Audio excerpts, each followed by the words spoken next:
Mes chers compatriotes, la France est endeuillée, frappée par un terrible attentat perpétré en plein cœur de Paris, dans les locaux de Charlie Hebdo. Notre pays n'avait connu telle barbarie depuis des décennies. La nation est unie pour condamner cet attentat odieux et s'associer à la douleur des familles. La nation est unie pour dire son attachement viscéral à la liberté d'information et à la liberté de la presse qui étaient évidemment visées. Mais la nation est aussi unie pour dire que nous, Français, quelles que soient nos origines, nous n'accepterons pas que soit attenté à nos vies et à nos libertés, car c'est leur objectif, mettre en danger nos vies et nos libertés. Mais nous avons assez de lucidité pour savoir que ces attentats qui frappent notre pays ne sont pas la conséquence de la fatalité. Ils sont le fait d'hommes, parfois aguerris, entraînés. Ils sont le fait d'une idéologie meurtrière qui fait en ce moment même des milliers de morts dans le monde. L'objectif assumé de ces actes barbares est de terroriser, de paralyser par la peur pour soumettre ou censurer.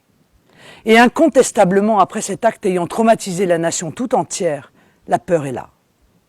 C'est ma responsabilité de dire que la peur doit être surmontée et de dire que cet attentat doit, au contraire, libérer notre parole face au fondamentalisme islamique. Ne pas se taire et commencer par oser nommer ce qui s'est passé. Ne pas craindre de dire les mots. Il s'agit d'un attentat terroriste commis au nom de l'islamisme radical. Le temps du déni, de l'hypocrisie n'est plus possible.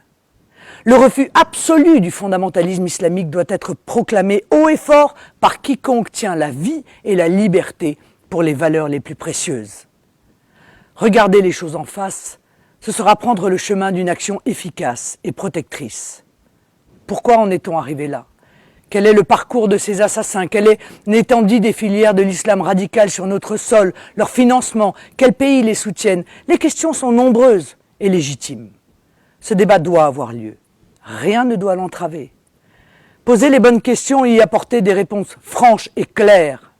Mettre en œuvre les moyens pour protéger notre pays et nos compatriotes, c'est un droit pour tous les citoyens, mais c'est surtout un devoir pour tous les politiques.